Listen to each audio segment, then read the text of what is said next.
Salve, salve, basqueteiros, sejam muito bem-vindos ao Mismatch Brasil.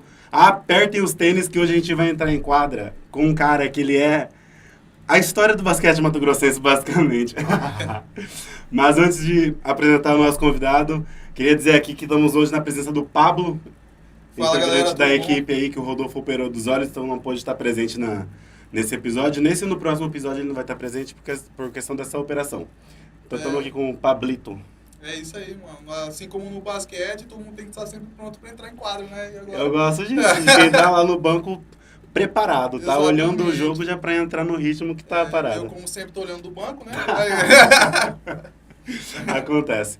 Bom, antes de começar, gente, o nosso episódio, eu vou pagar uns boletos aqui, falar dos nossos patrocinadores. Gostaria de agradecer a Eguaporé Vidros, a Blindex, né?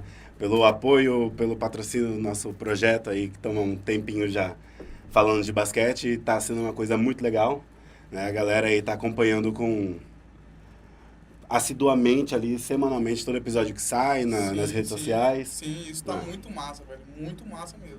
E aí são empresas dessas que ajudam a gente para seguir o projeto e não deixar o negócio cair. A Cuiabá Burger, né, que a gente sempre fala que é um hambúrguerzinho de qualidade, liga lá na Cuiabá Burger que você vai achar as melhores opções. E até Makdo, para quem gosta de um sushizinho ali, um temaki, um rossomaki, um nigiri. Chama os caras lá que os caras têm as melhores opções de combinado. Vamos lá? Bom, vou soltar agora o nosso convidado, Manuel Fonseca, nosso querido Mané. Obrigado, Thiago. Obrigado, Pablo, pelo convite. Muito feliz pelo projeto de vocês. Genial, parabéns. Gente do basquetebol que fala de basquetebol, que conhece basquetebol, que vive basquetebol. Fiquei um pouquinho, não chateado, que conhece a história do início do basquetebol, nem tanto, não sou tão velho assim. Um pouquinho, tá? Mas agradecido pelo convite, por esse bate-papo legal. Vamos lá. Vamos soltar a bola e contar um pouquinho da nossa história de basquetebol. Então, Mané, eu tava conversando com uma galera mais da antiga aí, né? A Teca mesmo citou no episódio dela que quando ela jogava, você já tava ali na quadra, já falando, marca a Teca. Aí eu falei, é isso que a gente quer ver.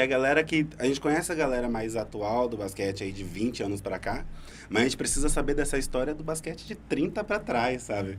Que é onde a gente vê a galera que tá no Master, jogando ainda, qual que foi esse caminho deles do início, né? E eu tenho certeza que você que passou ali como técnico de muito deles. Você foi técnico do Chilton também, né? Que é um cara que a gente fala sempre aqui.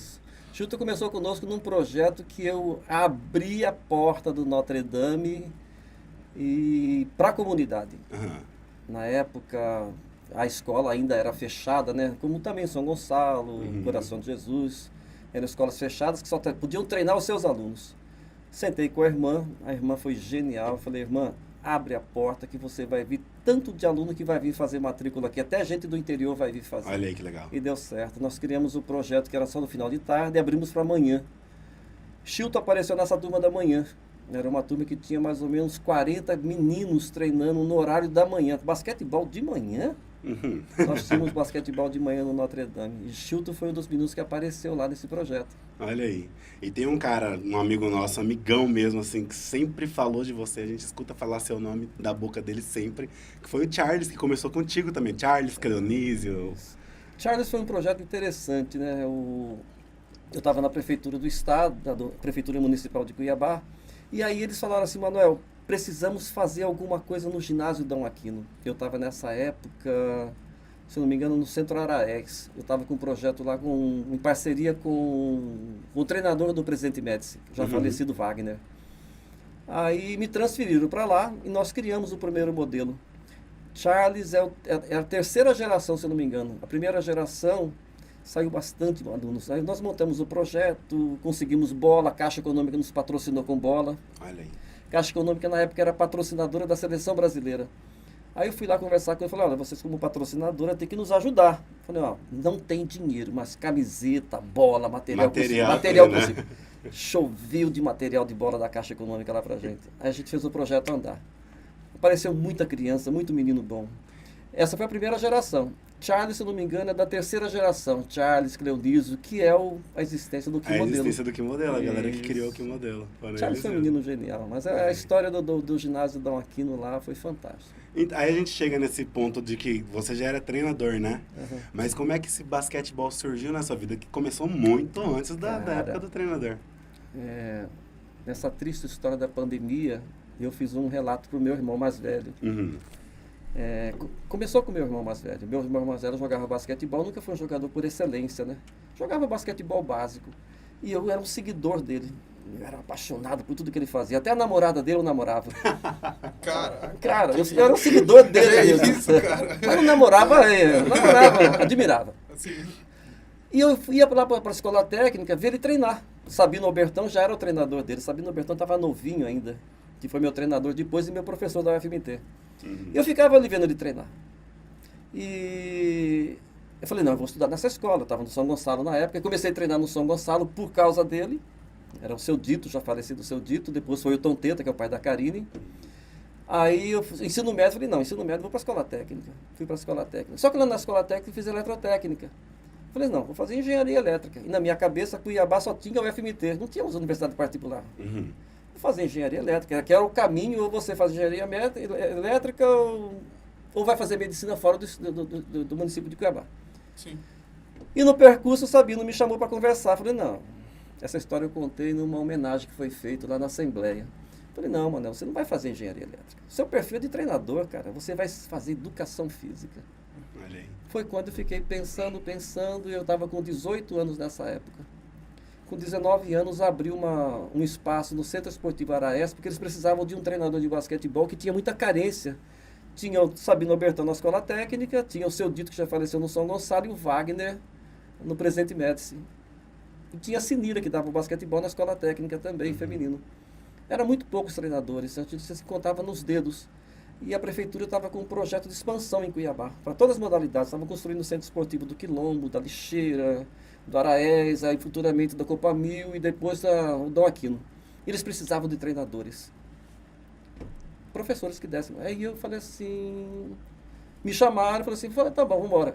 Comecei a desenvolver basquetebol com 18 para 19 anos e não tinha nem entrado na faculdade Nossa, ainda. novinho, antes do curso. Antes né? do curso. Aí, com a conversa com o Sabino Albertão, que o Tom Teta também foi um grande idealizador na minha cabeça. Aí eu resolvi fazer educação física e comecei a perseguir. Aí eu fiz o curso, antes de entrar já estava dando treinamento. E quando eu terminei, eu tive a grata sorte de fazer um estágio em São Paulo, dentro do melhor clube do país, que chama Corinthians.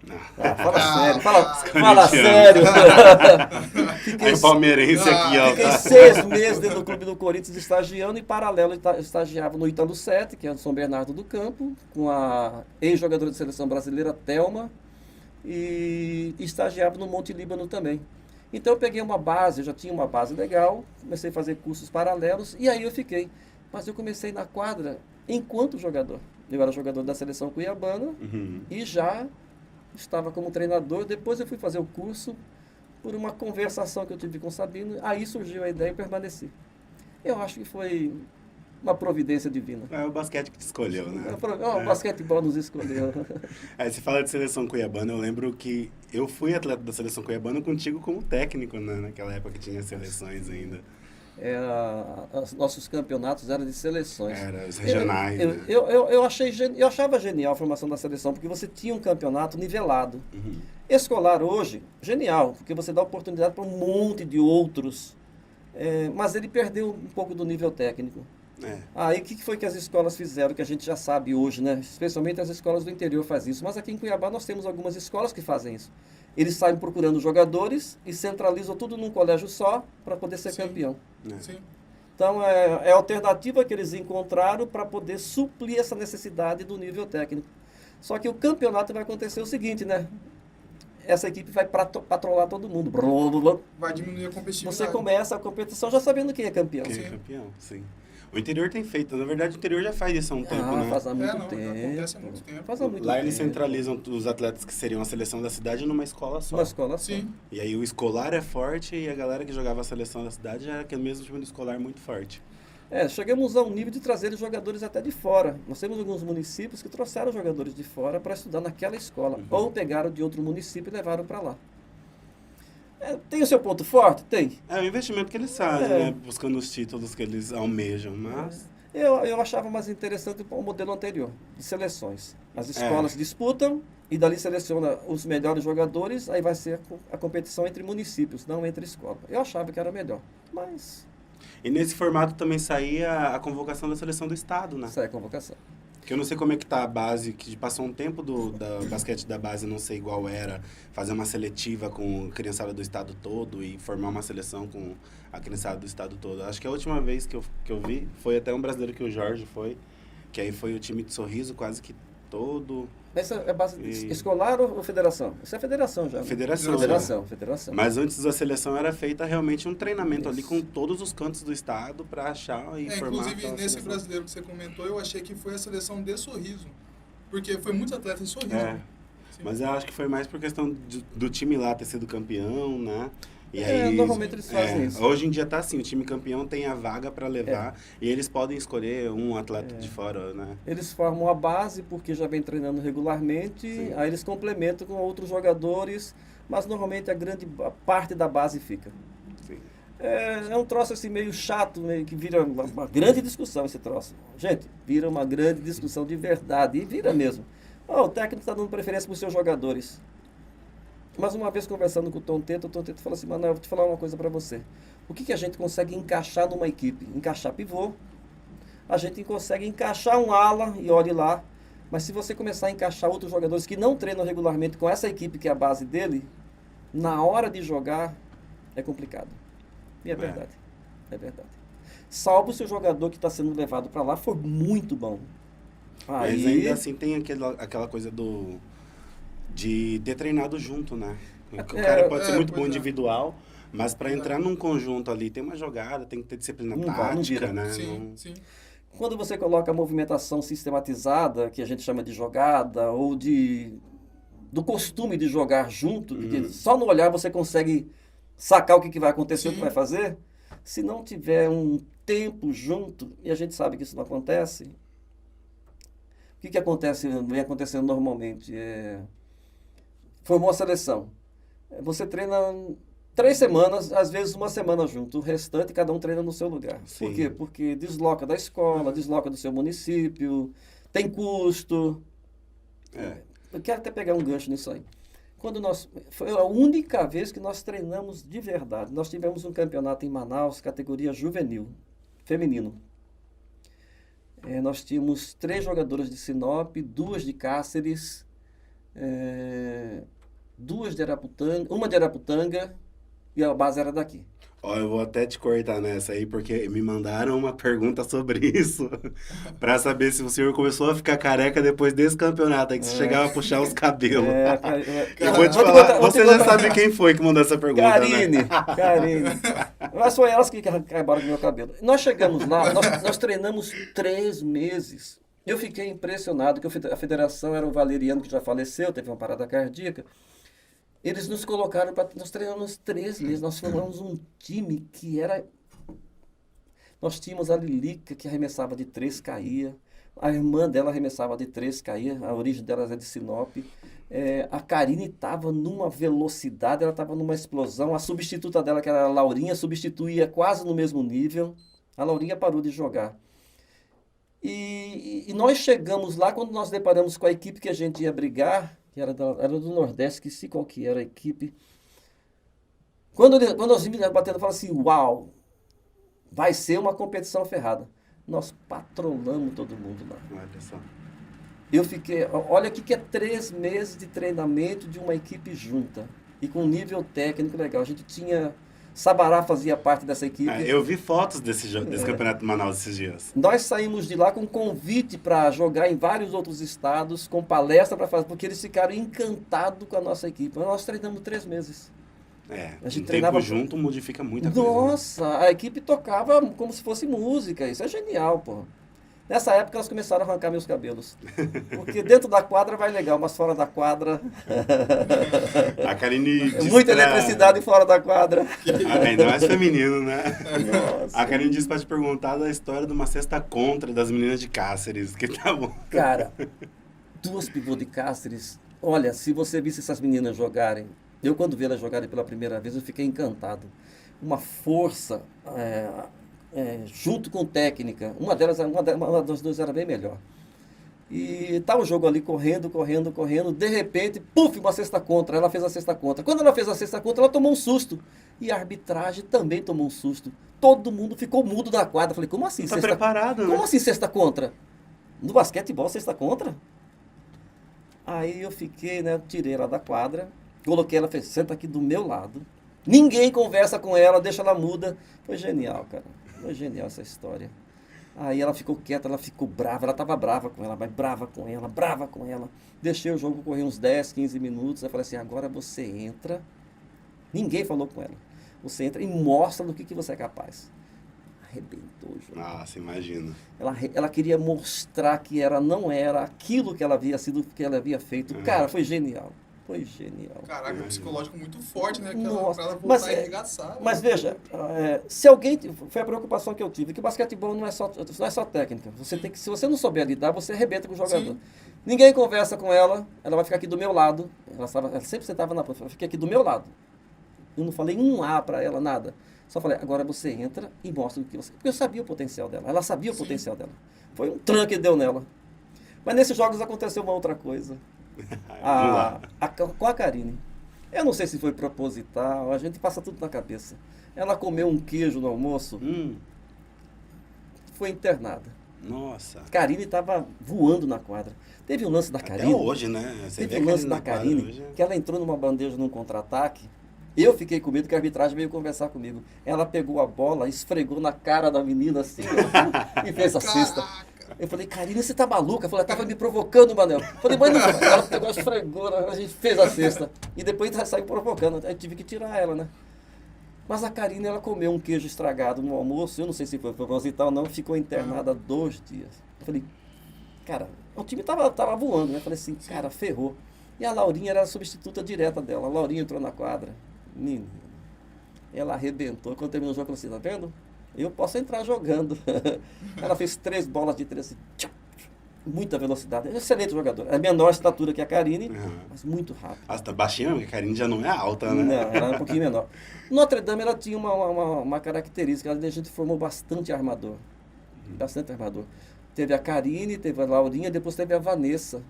A Vanessa foi uma jogadora diferente da Karine e Laurinha. Ela tinha estatura, mas tinha uma habilidade assim fora do normal. Só que ela parou de jogar muito cedo. Poucas pessoas conheceram a Vanessa na quadra. A Vanessa era talentosa. Nós tivemos, estou falando muito, não. Não. Teve um jogo Aqui contra é pra Araputanga. falar mesmo, pra contar a história. Teve um jogo contra Araputanga que o Wilson Sanaiotti, né? Aham. Cara do basquetebol. E Gosto feminino de lá era basquete. o Nossa. cara foi um monstro mesmo. E a equipe dele não tinha muita estatura, que era a característica local, então ele trazia jogadores de fora. E eles marcavam muita pressão. E nós fomos para uma semifinal, se eu não me engano, acho que era uma semifinal. Cuiabá contra, era de seleções nessa época, Cuiabá contra Araputanga. E eles patrolaram todo mundo. 32, 42, 80, Nossa 10. Senhora. Porque ele marcava pressão. Eu, particularmente, sou contra, né? Porque você destrói. A outra equipe não tá tão preparada. A maioria para de jogar porque fica envergonhado. Então, joga com reserva. Mas era o jeito dele conduzir. O jeito dele, pronto. Aí eu cheguei e falei assim, olha, meninas, nós não somos essa equipe que tomou 42, 82, 80, 10. Nós temos um nível técnico melhor. E ele vai marcar pressão a gente. Então eu quero que vocês façam assim, assim, assim, assim. Bola na mão da Vanessa, aparece uma jogadora aqui, outra ali. Não é que ele marcou pressão a gente, foi o erro dele. A Vanessa destruiu o jogo. Ela pegava a bola, as meninas não conseguiam fazer a pressão e ele insistiu na pressão. Nós não patrolamos, mas nós tomamos a frente e mandamos no jogo. O que acontece? Eu estava conversando na época com as meninas. As jogadoras vêm num nível que estão ganhando todo mundo e sobe um pouquinho. Sobe, um pouquinho. O tamanco sobe um pouquinho. Quando encontra resistência, entra em pane. Então é isso que eu tentei usar. Falei, ó, nós vamos segurar o jogo e deixar eles entrarem em pane. Nós conhecemos o Wilson Sanaiotti Ele entrou em pane, ele destrói a própria equipe. Porque ele começa a brigar com as meninas. Aí começa a destruir toda... É um problema que nós temos também com... É o nosso amigo pessoal, Marcos. Marcos, quando ele fica nervoso, ele vai para cima dos jogadores, e isso não é bom, porque também destrói um pouquinho os jogadores. Faz um trabalho fantástico, Marcos. Mas quando ele fica numa situação de saia justa, ele vai para cima dos jogadores. E nessa hora tem que segurar os jogadores, não ir para cima dos jogadores. Foi o que aconteceu nesse jogo. Ganhamos um jogo assim. O Wilson entrou em pane, os jogadores entrou em pane, e a Vanessinha, que era a terceira armadura, foi para cima. Que é a terceira Vanessa armadura. é a Vanessa Dias, que hoje é cantora? Não, ela não canta, não. É que tem Ela que é... acompanha a gente. Eu não sei qual profissão ela tomou. Mas ela parou muito novinha. Muito novinha. Ela tinha um talento para estourar, mas... E mais alta do que Karine. Imagina uma armadura com uma estatura maior do que a Karine. Nossa, e boa, né? Boa jogadora, nossa. Às vezes eu fico pensando, tanto de atleta que parou nesse caminho que poderia ter seguido, né, níveis profissionais aí no esporte. Você sabe qual que é essa discussão que a gente tem? A gente fala que nós somos criadores e matadores. Porque a gente cria jogadores. E depois não tem quem absorve. Quem é que vai absorver tudo isso? Pois é, a gente já foi comentado num episódio aqui que o atleta mato-grossense, ele joga até os 19 anos. Ele aposenta Depois, com 19, né? não tem 17, pra onde ir. 19. Não tem para onde ir. Não tem pra onde ir. As faculdades não têm, deveriam ter. Sim. Nós não temos clubes, não temos associações, não temos nenhuma estrutura aqui em Cuiabá, Mato Grosso. Sim. Aí aparecem alguns malucos que somos nós, que quer criar o que modelo, que quer criar um projeto como esse que eu estou tocando, que quer criar alguma coisa que... Sim. Só que não tem estrutura física, Pra manter, Pois é. né? E tem não atleta. tem financeira. Aí não tem como manter. Eu acho que é o que mais... A barreira maior é o financeiro. É o financeiro. Sim. Porque para você ter uma equipe boa, você tem que exigir que o atleta esteja ali treinando semanalmente, assiduamente. Só que se você não consegue bancar pro cara estar lá treinando, o cara precisa trabalhar, né? Pra Não consegue comprar sustentar a certeza. casa. Nem tênis né? consegue comprar às vezes. Sim. Pois é. E basquete, querendo ou não, é um esporte caro, entendeu? Um tênis que você vai comprar, você é um investimento. Hoje um tênis de bom, basquete tá entendeu? R$700, R$800. Pois um é. tênis. O financeiro é um grande problema nosso. Mas estrutura... Vamos lá, Thiago. Vamos lá. Onde que tem quadra que a gente possa utilizar em Cuiabá? É isso que eu tô batendo na E cabeça se da você galera. acha a aí. quadra, você não acha o aro, você não acha a tabela. Hoje contar uma história que tá acontecendo hoje. Isso, eu já ia Que- falar sobre Antes isso. de Ginásio sair. Dom Aquino lá no... Não tem que tabela formou, mais que lá. formou um monte de jogador de basquetebol. Não- Tiraram a é. tabela lá de dentro, fizeram uma quadra coberta lá fora com previsão. Não tem. Ginásio Dom Aquino, cara. Não tem tabela, não tem aro. Foi tirado e não colocaram de volta. Os meninos que eu dou treino lá no Que Modelo, o Fabiano também. Aí eu vim pra gravação hoje, o Fabiano foi lá pra lixeira da treino, né? Chegaram lá, mandaram foto pra gente no grupo. Tá tendo uma feira dentro do ginásio com o nosso horário marcado. Sim. Aí eu fico, como assim? E aí o esporte fica onde? Uma feira dentro de um ginásio e a criançada tá agora fazendo treino físico lá do lado de fora, no sol, porque não Cadê tem o como usar a incentivo de um quadra. dos poucos times de Cuiabá, de basquete de Cuiabá, competitivo, entendeu? A gente não tem... Passa para a situação financeira que é gravíssimo. Nós não temos a cultura de patrocinadores. Nós não temos uma cultura que a prefeitura ajuda de verdade. E a gente vai entrar na terceira fase, que é a estrutura. Nós não temos quadra. Mas assim, a gente agora está começando a conversar um pouquinho melhor com a secretaria, né? A gente conseguiu esse ônibus para ir para Sorriso aí, que vai toda para Sinop, na verdade. Vai umas 5, 6 equipes daqui dentro do ônibus. A gente fez um draft do Que Modelo lá no CPA, que deu uns 50 garotos lá. E aí fizemos a segunda edição na lixeira, né? Foi na Que lixeira. foi também essa média de 50 garotos. Então a gente fez 2 eventos que conseguiu reunir 50 garotos da cidade inteira. Show, cara. E aí agora na quinta-feira, marcamos uma sessão de amistosos com a Arena e a Dalgisa.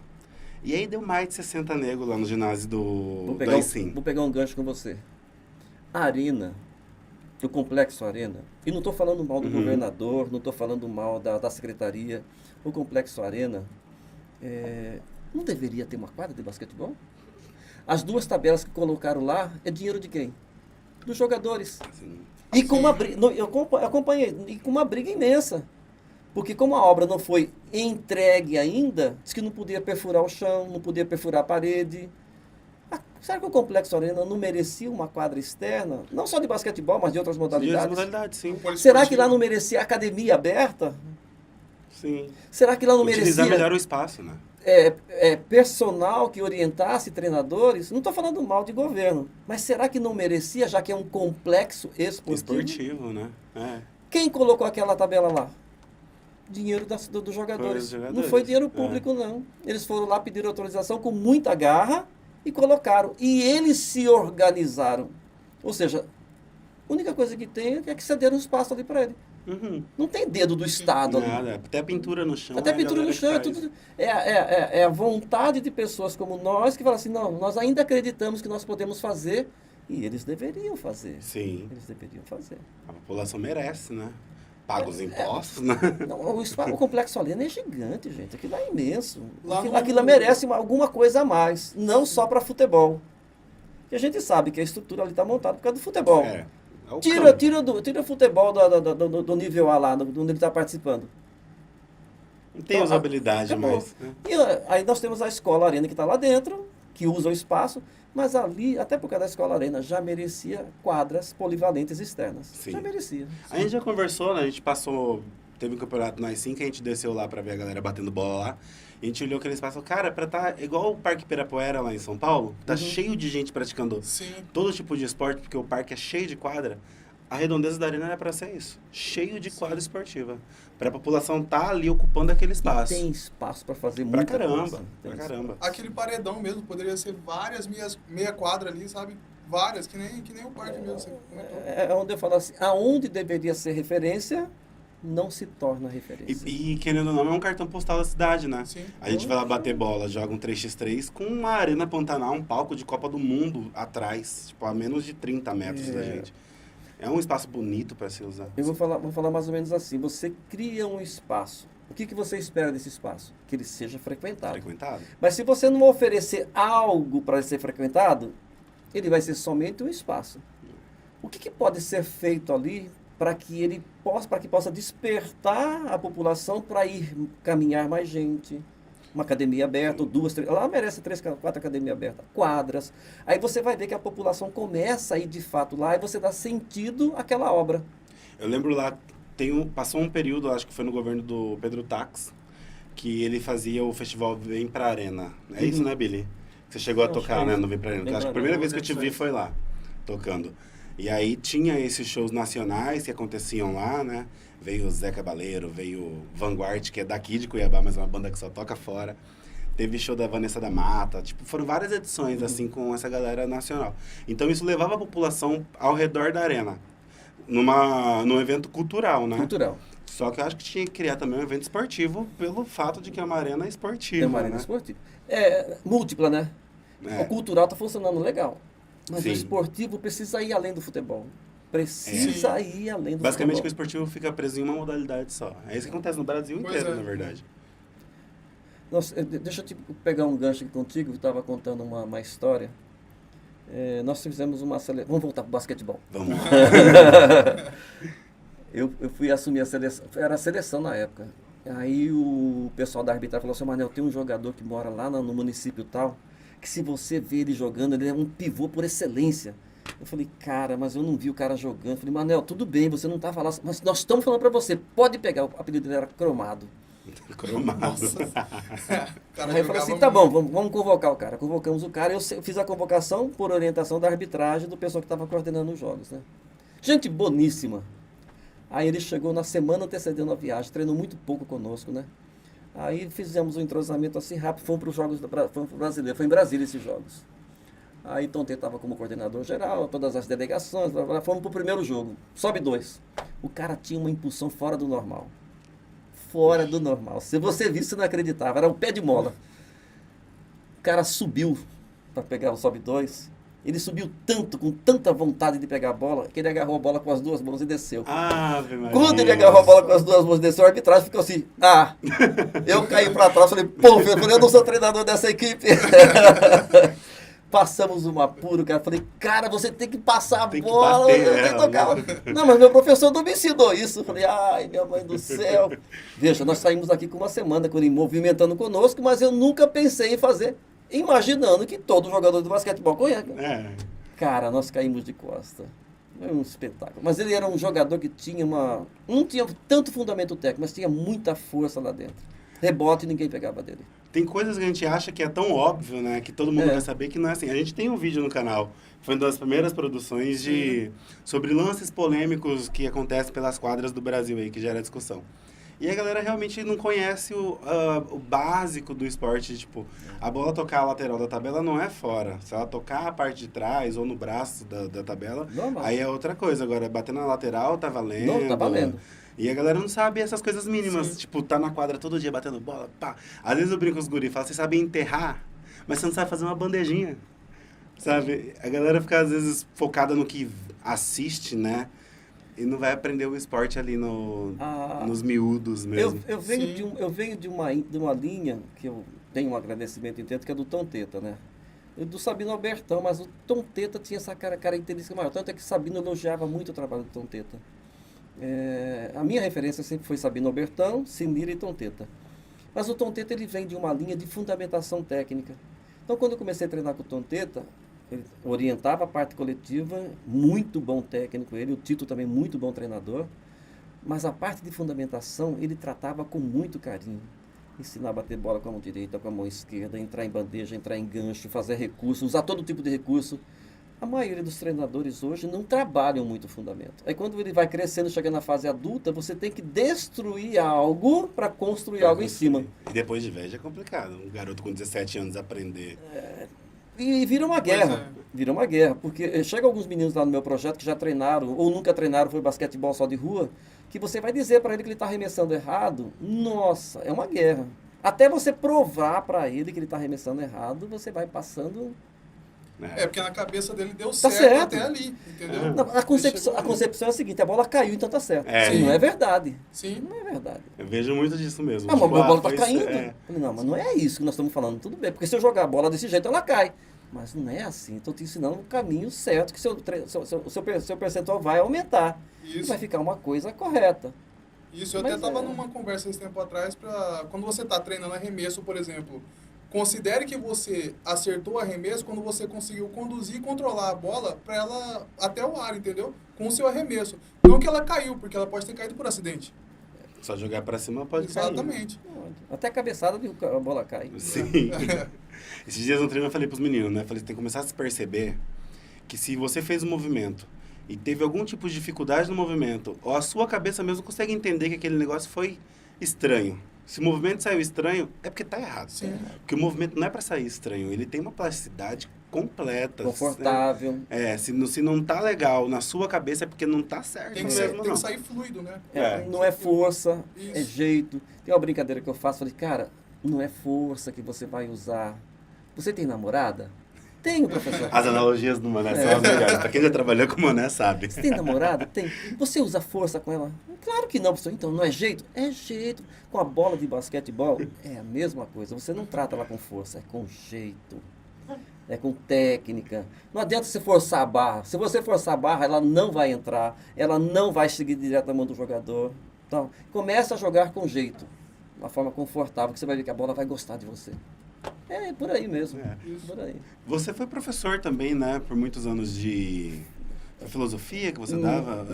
Isso aí foi ensino religioso? Ensino religioso. Ensino religioso, isso mesmo. A minha cadeira na faculdade era de basquetebol e estágio supervisionado. Aí eu passei por uma situação bastante complicada familiar, né? Com a minha esposa, ex-esposa, desculpa. E na época eu estava frequentando o Santuário Auxiliador, Santuário Auxiliadora. O padre Wagner me chamou para trabalhar já era o treinador de basquetebol de lá, me chamou para trabalhar com ensino religioso, contanto que eu fizesse um curso. E eu já estava bastante ingressado na catequese. Aí eu fui fazer um curso de formação religiosa, espiritualidade e catequese lá no Alto da Lapa, em São Paulo, 3 anos seguidos. Aí eu voltei de lá, disse que quase um padre. Agora você imagina um quase padre na quadra de basquetebol. Que você precisa ser bravo, mas não tão bravo. Mas não tão bravo. Você precisa cobrar, mas não cobrar tanto. Sim. Aliás, tem uma história legal sobre isso. Eu tinha um costume, não sei se você ouviu, o Karine não falou sobre isso não, né? Acho que não. Eu tinha um costume, na época que eu ainda não estava na igreja, que eu ficava irritado na beira da quadra com os erros que aconteciam, na defesa, no ataque. Eu ficava tão irritado que eu chegava na barriga do jogador e falava assim, preste atenção, você não está vendo que... ficava assim, ó, puxava a barriga, né? Aí chegou um dia, eu fiz isso com uma garota, a Inês, que era da turma da Karine. Ela ficou olhando para mim, correu 2 lágrimas. Quando correu 2 lágrimas, eu falei assim, parei, não faço mais, não faço mais. Eu comecei a pegar na camisa, eu pegava a camisa e puxava a camisa. Parei de pegar, porque se você pegar aqui, dói. E eu pegava certinho. Preste atenção. Agora, como é que um padre faz isso, né? Parei de fazer isso. Aí nós tivemos o Hernani, que era da mesma época, que como eu fazia isso, ele estava errando bastante, ele já não ficava na minha frente, ele ficava Já ficava lá do atrás. E depois de adulto que eles vieram me contar, que a gente continua reunindo, né? Eu falei, Manuel, quando você estava bravo, eu não ficava mais perto de você, porque eu sabia que você ia me pegar ali, eu já ficava lá atrás.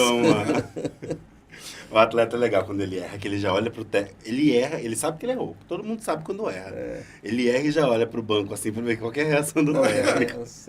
Você comentou agora sobre religião e basquete. Isso. Eu tive a experiência de ter um técnico assim também. Eu e o Japa da produção ali, a gente aprendeu a jogar basquete com o professor Newton, da EMP e do Misto também. Bastante religioso. Isso. Aí era muito engraçado quando ele ficava irritado, porque ele ficava querendo xingar a gente, ele ficava, vocês têm que... Ele ficava desse jeito, cara. Corre pro confessionário. Isso, a gente morria de rir, velho. Era muito engraçado. Aí ele batia nas coisas. Uma vez, acho que alguém errou um contra-ataque sozinho e foi pro intervalo. Era um contra-ataque para empatar o jogo. Ele saiu do verdinho na época, deu um chutão na lata de lixo e foi pro vestiário, cara. Aí depois ele voltou, arrumou a lata de lixo e voltou pro vestiário. Tem a vergonha, né? Você tem o ato e depois tem a vergonha de voltar pra arrumar. Mas isso é um cuidado genial, cara. Eu confesso que a religião me ajudou muito. Tá? Porque quem me conheceu na beira da quadra como treinador no início, eu era muito explosivo. Eu não aceitava a derrota.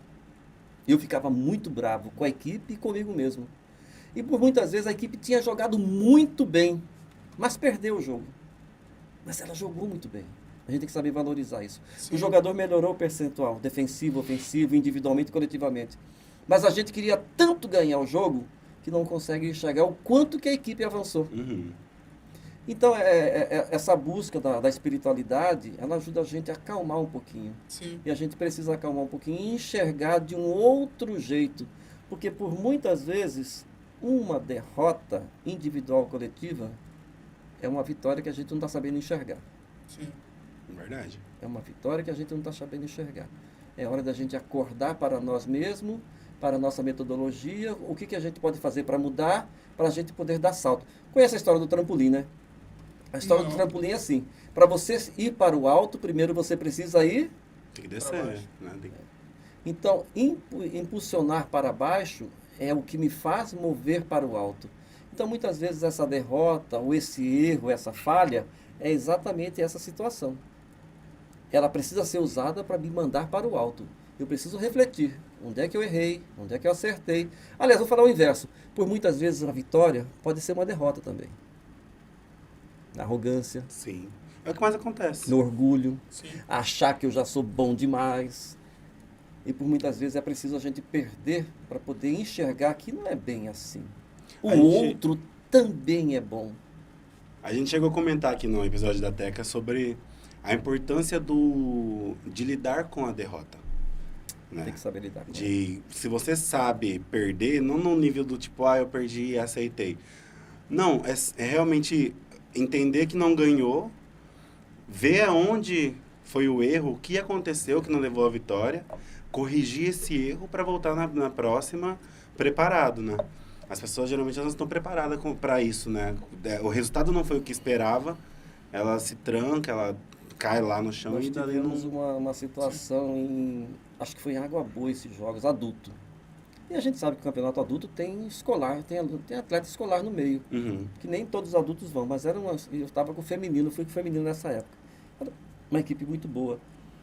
E no primeiro jogo já botaram a gente contra a Araputanga. A Araputanga estava com timaço. Perdemos o jogo. O Wilson Sanaió estava com uma menina, uma ala, que jogava muito, que é do interior de São Paulo. E tinha também uma pivô que estava jogando muito. E a armadora é uma armadora do nosso nível, né? Então ele tinha um tripé, um trido, que segurava o jogo. E essas 3 jogadoras pontuaram muito.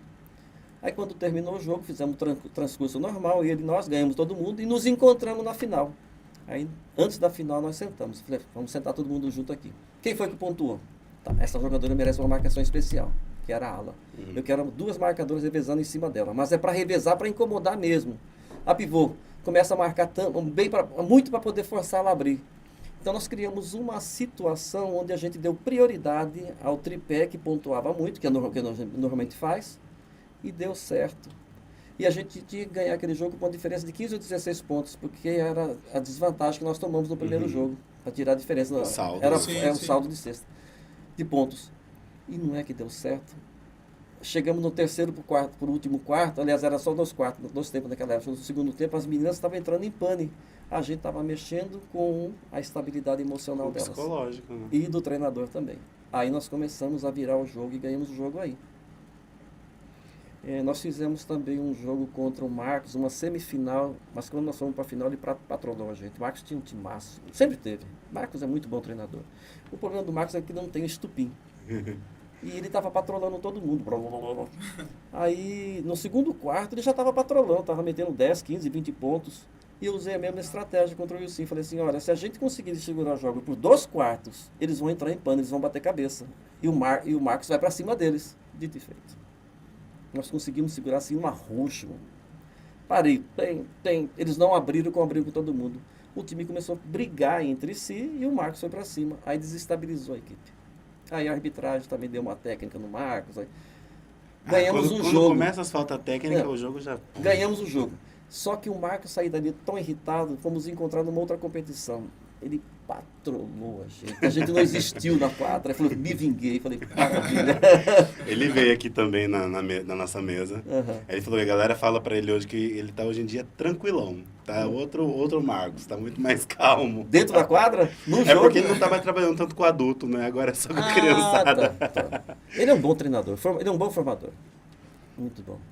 Eu tenho uma... Eu tinha... Você vê, mas Ziquezira, como que as coisas mudam, né? Quando eu estava irritado, o Thiago não me viu assim. Não, já te vi Quando mais calmão. Quando eu ficava irritado, eu tinha que fazer alguma coisa com a minha mão. Eu pegava a mão e colocava embaixo do sovaco. Quando eu fazia esse movimento aqui, o pessoal já abria. Eu falei, sim, o Manel estourou. O Manel pegou, os pessoal sai de perto, que o Manel estourou. Aí teve uma festa dos professores que um aluno se vestiu como treinador de basquetebol que estava me imitando. E só andava assim.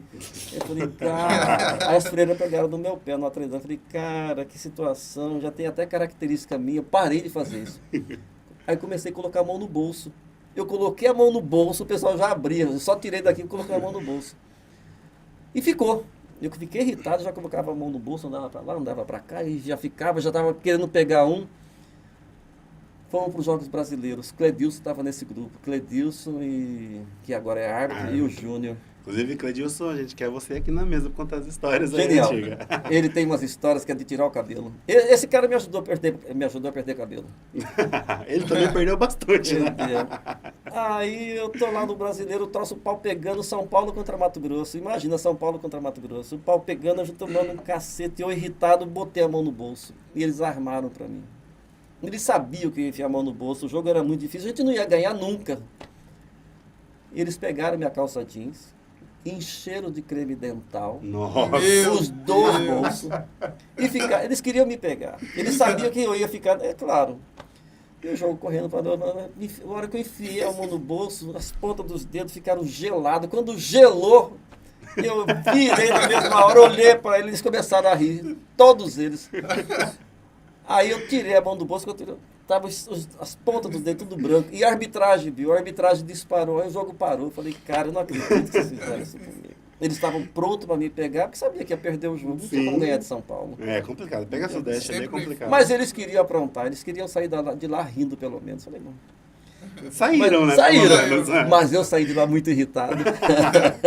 Nossa, imagina, né? De quem que foi a ideia de fazer... Cledilson, cara. Cledilson que liderou a cabeça galera. Dele é assim, ele fica pensando como é que vai pegar as pessoas. Nós tivemos um outro brasileiro, não foi um mesmo, foi outro brasileiro, que eu chegava mais tarde um pouquinho, terminava os jogos, eu ia sair com a arbitragem, eu saía com o pessoal da direção, do evento, a gente ficava comendo e bebendo alguma coisa, chegava mais tarde. E estava fazendo muito frio em Brasília, era mês de julho, frio, mas frio seco. E eu cheguei lá, o meu cobertor não estava todo cheio de nó. Olha. Ele pegou minha coberta, Caraca. colocou um monte de nó. Quando eu vi aquilo, eu falei assim, cara, vocês estão loucos? E eu não consegui desfazer os nó. Tive que dormir sem cobertor. Eles queriam me sacanear. Eles tinham, assim, uma imaginação que saía fora do padrão normal. Terríveis. Mas a gente não era diferente. Eu me lembro que quando o Tom Teta era meu treinador, nós fomos para os jogos. E o Tom Teta chegava à tarde também, ele terminava os jogos, ele ia encontrar com os amigos, conversar. E nós não pegamos ele um dia, enchemos ele de 10, 5 cobertor por cima dele. A gente fazia sacanagem também nessa época. Eles só estão fazendo o que a gente já fazia. É o troco. É o troco. Ai, Mas é muito bom. que história. Criançada tem uma imaginação, né, pra... Tem, então, nós temos o irmão do Júnior.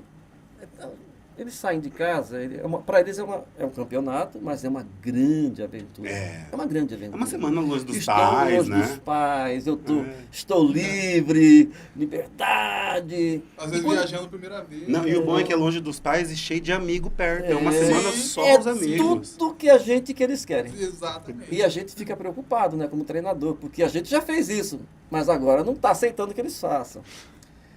Aí eu tinha o costume de colocar todo mundo para dormir cedo, né? Falei, pessoal, todo mundo vai dormir cedo. E às vezes às vezes eu trancava a porta.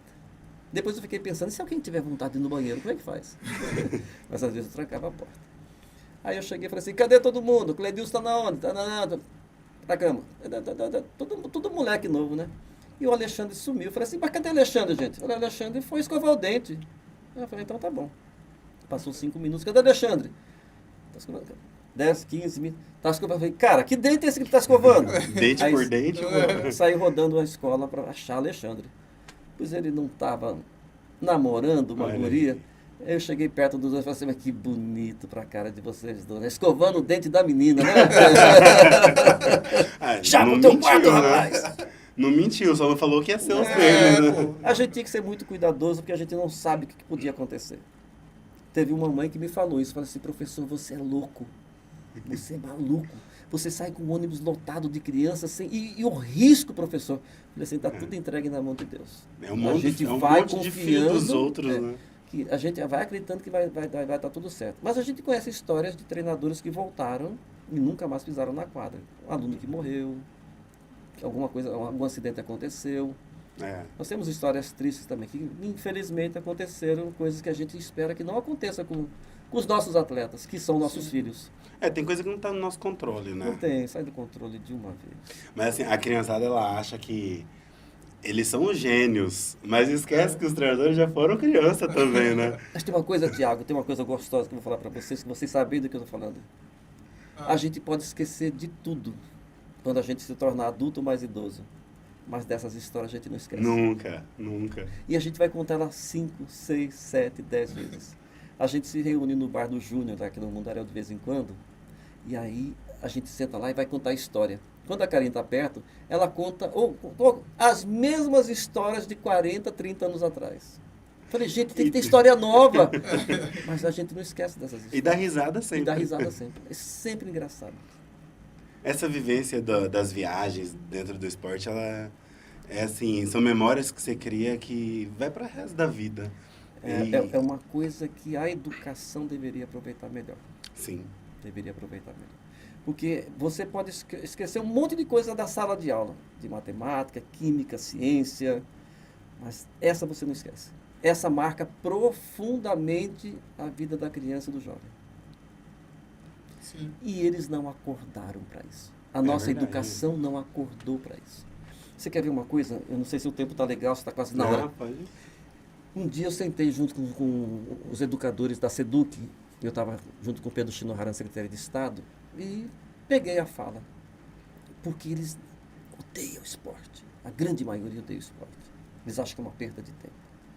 Eu falei, vocês sabiam que educação física, esporte é geografia? Que é isso, professor? Eu falei, Porque quando eu tiro um menino daqui de Cuiabá, meu menino que ele vai lá para Araputanga, ela passa por várias regiões e vai conhecendo numa aula de campo Sim. todo o percurso do estado de Mato Grosso até chegar em Araputanga, em Alta Floresta. Isso é geografia. Cara, muito bom.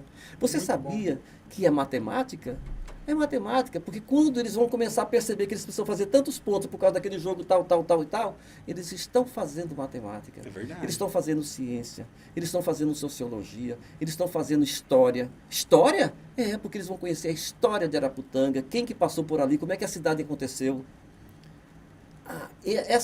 Esse evento que nós chamamos de Jogos Escolares, ou qualquer competição de federação, é uma escola de campo aberto.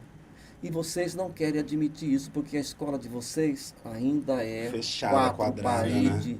A gente, quando sai, a gente vai fazer socialização, a gente vai fazer humanização, a gente vai fazer desafios, a gente vai fazer aula de história, de geografia, de matemática, de ciência, a gente vai aprender sobre higiene, porque eles precisam cuidar da higiene, a gente vai falar de alimentação, porque eles precisam se alimentar, a gente vai falar de uma vida que a escola deveria olhar através dessa prática, que ele sai das quatro paredes, sai do muro da escola e vai fazer uma aula de campo. E é prazerosa, sabe por quê? Porque eles querem estar lá. Sim. Eles querem estar lá. Sim. Nem todos querem estar dentro da sala de aula. É Eles querem verdade. estar lá. É uma coisa a se olhar. Fora Com que- olhos bem abertos, na verdade, né? Fechado Sim, no foco ali, mas bem aberto para isso. Mas Interessantíssimo a mesmo. concepção de educação que a gente tem é uma concepção bastante... Para ser revista tem que ser gente boa para poder ser revista. Né? Ainda estão muito dentro de um quadradão. Tem uma história do Karol Wojtyla, Não conheço. Não conheço. João Paulo II. Foi o Papa anterior. Karol Wojtyla era professor universitário. Genial essa história. Eu tive um professor que fez a mesma coisa comigo. Chegou um aluno novo na faculdade, só que ele chegou na hora de fazer a avaliação. Ele chegou no dia da avaliação, chegando atrasado para... E o Karol Wojtyla entrou na sala e estava sozinho. E como o Karol era um padre, era muito novo, um padre muito novo, ele não se vestia como padre, não sei, ele se vestia. Achou que era um colega de sala. E eles começaram a conversar sobre, preciso saber o que vai cair na prova. E ele sentou e conversou, falou assim, é isso. E Karol percebeu que ele tinha aprendido muita coisa. Karol Wojtyla não dispensou ele da prova, falou, não, você pode ir embora, você já sabe. Eu não preciso fazer Não uma prova precisa escrita para fazer a você. prova, né? Eu sei que você sabe. É. O objetivo não é eu saber. Faz isso numa sala de aula, a direção te manda embora. Sim. Faz isso numa Sim. faculdade, os alunos se revoltam contra você. Eu tive um professor na graduação, o Marcos André, ele era até diretor do nosso curso. Ele aplicava quantas provas fosse necessário para o aluno alcançar a média. Que ele falava, eu não quero que você me prova num papel que você aprendeu, eu quero que você me prova realmente, quero chegar a ler uma prova sua e você me mostrar que você domina o conteúdo. Não que você conseguiu ali acertar 7 questões, daquelas 10 que eu coloquei ali só, sendo que a matéria é muito mais que isso. Sim. Lembra o filme? Sociedade dos Poetas Mortos. É verdade, esse Show, filme é incrível. cara, esse filme é um show. É uma educação para a educação. Eu tive um professor que já faleceu, Natanael, ele era do atletismo, treinador de futebol. Um show. Extremamente nervoso, rigoroso com ele e com todo mundo. E eu sempre fui muito atlético. Eu, quando já jogava basquetebol, eu gostava de fazer, como nós. Sim. E eu fazia todas as outras práticas além do basquetebol. Ginástica olímpica, ginástica de sol, jogava voleibol. E o Natanael chegou no dia de aplicar uma prova. Falou, não, Manuel, você não precisa fazer a prova. Eu sei que você sabe fazer, pode ir embora. Eu fui dispensado da prova prática, que no curso de Educação Física exigia a prova prática. Você fazia a escrita e a prática. Quando eu fui dispensado da prova prática, ao invés dos meus colegas se alegrarem, eles ficaram bravos. Não deveriam ficar bravos. Olha o que é cultura, o que é educação. É diferente, pô. Então a gente quando encontra a situação como essa, a gente começa a questionar a educação. Deveria a prática esportiva ser mais valorizada e Mais presente, né? a direção da escola e a instituição responsável, que são as secretarias, olhar com um olhar diferente. Eles não estão indo passear, eles estão indo competir. Mas está agregado um monte de coisas que eles não Muita vão coisa, esquecer né? nunca mais. Além de tudo isso que o senhor citou aí, que é aprendido nas viagens, nos jogos e tal, tem também a parte da disciplina, que é tanto prezado pelas escolas, e ensina a pensar também. Porque você vê um jogador com umas características específicas, você fala, tem que marcar ele desse jeito. A gente tem que fazer uma marcação assim para ir para cima dele, entendeu? Tem que atacar ele assim. Que ele começa a criar estratégias, né? Superação de obstáculo e Lidar criação com de derrotas. estratégia. Isso mexe com a cabeça dos jogadores. Isso ensina o jogador a pensar. Você dá um padrão de jogo. Você ensina um padrão de jogo. Mas você nunca tira a liberdade do jogador. É. Sim. A criação do jogador, você nunca tira dele. Eu posso pegar o Thiago e ensinar um monte de fundamento para o Thiago. E posso ensinar várias jogadas sistematizadas. Mas ele tem uma criação que é própria dele. Isso não pode ser perdida. Jamais. Que é um Sim. talento individual dele que eu vou agregar outros valores para poder enaltecer isso aí. Mas isso não posso tirar dele. Senão eu robotizo, fica robotizado. É. E essa não é a intenção, criar um jogador robotizado. Ele tem que ter sua criatividade, porque a criatividade salva a gente. Sim. Eu falo sempre pra galera, né? Eu já vi tanto atleta bom de bola mesmo, mas que bate de frente ali com alguma dificuldade em quadra, que ele não tem aquela virada de chave da criatividade na cabeça pra Tudo conseguir muito quadrado, passar né? daquilo com naturalidade, sabe? Tipo, a marcação tá muito pesada. Ah, o cara tá me marcando muito bem, não vou conseguir sair. Passar a bola. Usa a sua cabeça, ué. Não é criativo também? Sim. Não é Tem só... a criatividade, muitas vezes. Eu peguei um menino que ele foi treinado de uma forma robotizada. Ele tinha tanta dificuldade de lidar que se ele tivesse que mudar de direção ou mudar de ritmo, ele tropicava e caía. Eu fiquei impressionado para me quebrar isso nele. E ele tinha uma velocidade fora do normal. Ele era muito rápido, era um puxador de contra-ataque por excelência. Mas se tivesse alguém na frente dele, ele trombava com a pessoa. Eu falei, cara, quem te... Eu falei, Cara, nunca enxergava me só o corredor na mudança de direção, mudança de ritmo, saída, criar estratégia, criar situações diferentes. Isso é do jogador. É. Isso é dele. E é essa coisa que diferencia o excelente atleta do bom atleta. Você quer ver uma coisa? Você entrou num gancho legal do basquetebol, que é de todas as práticas esportivas. Você começa a criar uma movimentação padrão. Tá jogando basquetebol.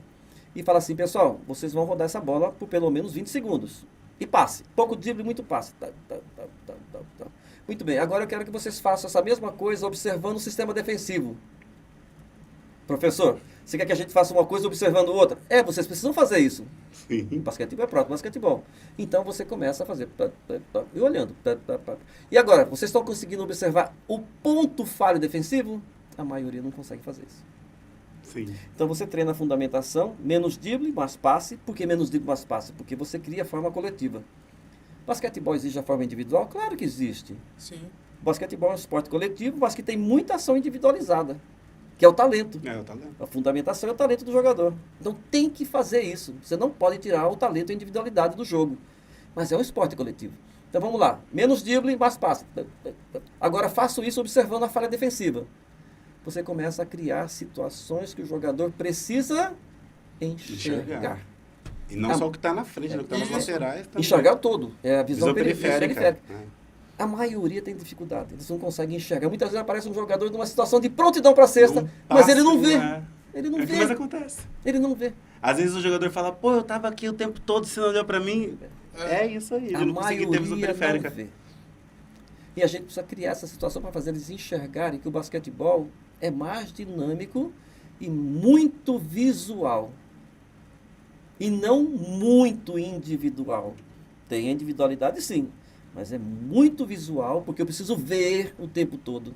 O tempo todo eu preciso ver. Bola e jogador. Bola e jogador. Bola e jogador. Eu não gosto muito do drible. Eu falo pra galera, o nome do jogo é basketball, do inglês, que é bola ao cesto, não é bola no chão. É. Que quando você tá driblando, você botou o jogo numa outra velocidade que você não Nossa. consegue perceber Sim. tudo. Que aí você tá com uma bola pra você não perder o controle dela, o seu marcador na sua frente e o jogo acontecendo. Se você tá com a bola parada, você tá com o controle dela, ela é sua. E aí você consegue observar, mesmo que tenha um marcador na frente, você consegue observar onde soltar. Eu sempre falo pra galera, para de ficar batendo bola, o jogo não é driblar. O jogo é acertar o aro, tem que caçar a melhor forma de acertar o Quer ver aro. uma coisa? Aqui estava ataque, aqui está defesa. Quando cada jogador, cinco jogadores, começa a agir individualmente, pegar a bola, ploque. Aí outro ploque. Por mais que tenha uns 24 segundos. Uhum.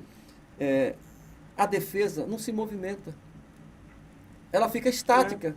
Vai se movimentar um ou outro jogador. Agora imagina esses 5 jogadores aqui trocando passes rápidos. Passando a bola Sim. toda hora. Essa equipe que vai defensivamente vai ter que se movimentar. E quando ela se movimenta, ela pode se perder em algum momento, que nós chamamos de falha defensiva.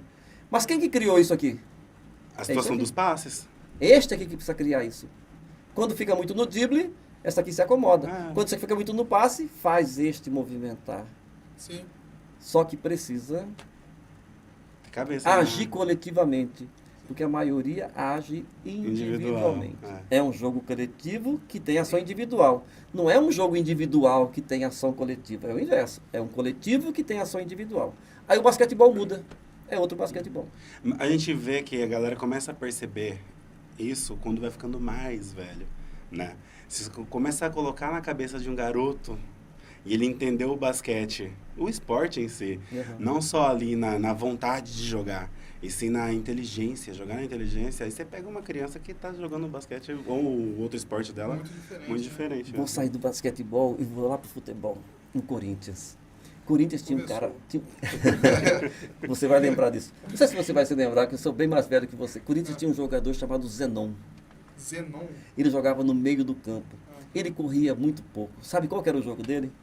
Ele enxergava muito e ele tinha um passe fora do normal. Então ele tá ali no meio do campo, ele só ficava assim, ó. Tuf! Colocava a bola no pé do cara lá. Que a gente chama de passe de assistência. O cara só recebe a bola para fazer o gol. O cara só recebe a bola para fazer a cesta.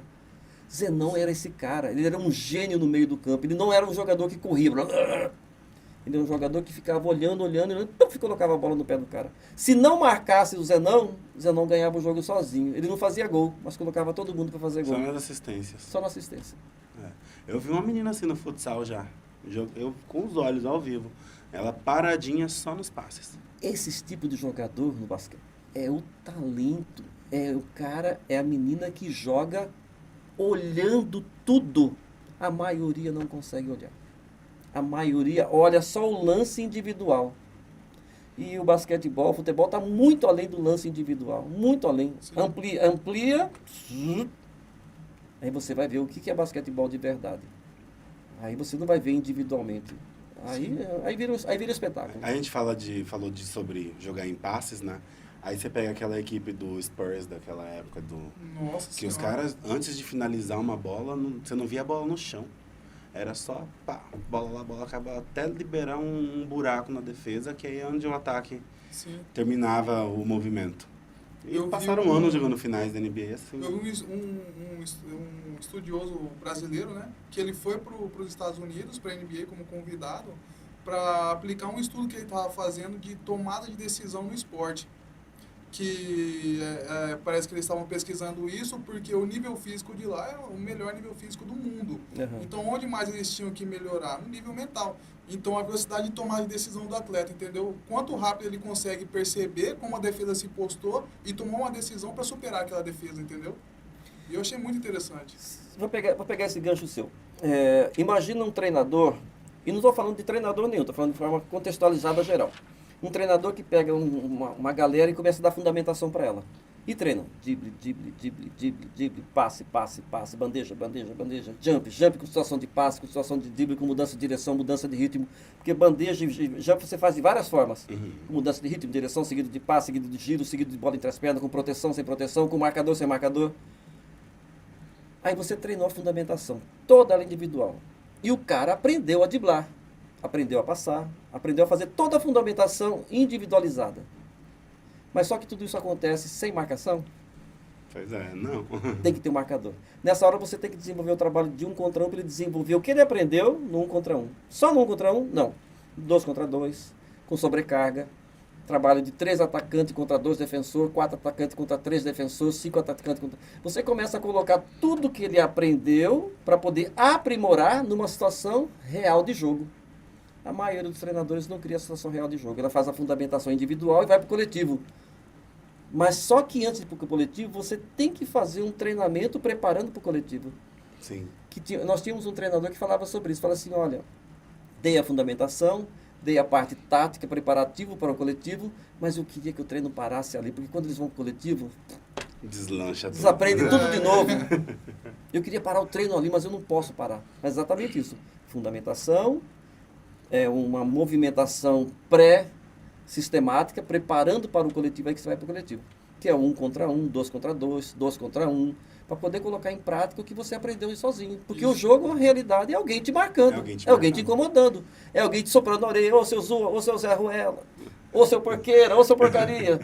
Te incomodando psicologicamente e presencialmente também.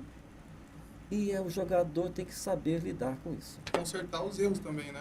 Tem que saber lidar com isso. Isso. Se ele não souber lidar com isso, Galera, o papo tá excelente, mas a gente vai conversando e a gente nem vê a hora passar, né? O Billy tá ali já. Tá mandando nos sinal pra nós. últimos, Só né? umas plaquinhas aqui, ó. Então, mano, eu queria agradecer a sua presença. que Foi um isso, papo. obrigado Acho que a assim, vocês. tem gente que a gente traz aqui na mesa que tem que ser uns 3, 4 episódios pra falar tudo que vai falar, né? Mano, é um desses. você tem gente boa demais pra trazer aqui. E vamos Espero- trazer, estamos com uma lista legal aí. Legal. E você falou do Tom Teta também, agora a gente vai atrás do Tom Teta, porque o cara Imagina, vocês vão gostar. foi o divisor muito. de águas do basquete aqui no Mato Grosso. A gente precisa trazer ele pra contar um pouco dessas A histórias, gente né? fala que ele é pai de muitos filhos. É verdade. Muitos filhos. Então é isso, galera. Foi esse nosso episódio. Foi o 5º episódio, né? Estamos aí há um tempinho já nesse projeto legal. E aí, Pablo, qual que foi a experiência da mesa hoje?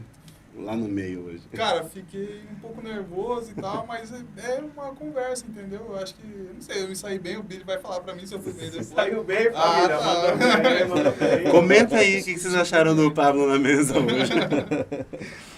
Eu E quero. aí? Pode ir. Deixa eu fazer um gancho aqui. No basquetebol eu costumo falar assim: pessoal, show! Jogaram muito hoje. Vocês foram fantásticos. Mais um ano de treinamento, vocês vão estar legal. É sacanagem. Mas eu falo pra galera, a gente tá já fazendo... Estamos no 5º episódio, já estamos pegando Tá o jeito, bom, né? tá Daqui pegando uns jeito. 30 Genial. episódios a gente já tá Pablo, foi ótimo. brincadeira, né? Pablo. Não, tranquilo. Então é isso, galera. Vou deixar aqueles pedidinhos padrões, né? Se inscreve aí no canal, deixa o joinha do like, ativa o sininho aí pra chegar a notificação nova. Tamo lá no TikTok também. A parada no TikTok tá insana. Tem vídeo lá batendo 30k que eu tô besta com isso, pra falar a verdade. Só aumentando os seguidores lá. E compartilha aí com a galera. Ó, quer dar um tchauzão, Pablo?